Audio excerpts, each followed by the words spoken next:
Bombak jausten hasi ziren. Hegazkinen turuntutza entzuten nuen. Bunbadak. Hango leherketen aire bero-beroa heltzen zitzaidan. Orduan, txorra burun geratu ginen, bombardaketa igaro arte.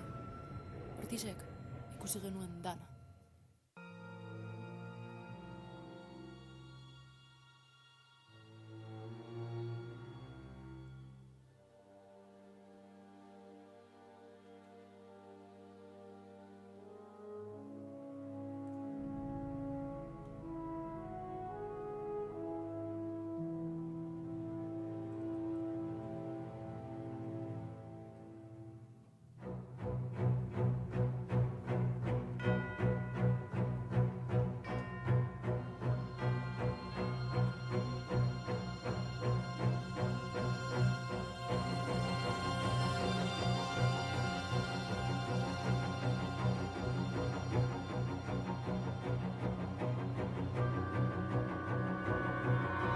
Javier Gardoki, Josefina Solozabal, Aurelio Legarreta, Katalin Arrieta, María Luz Fierro,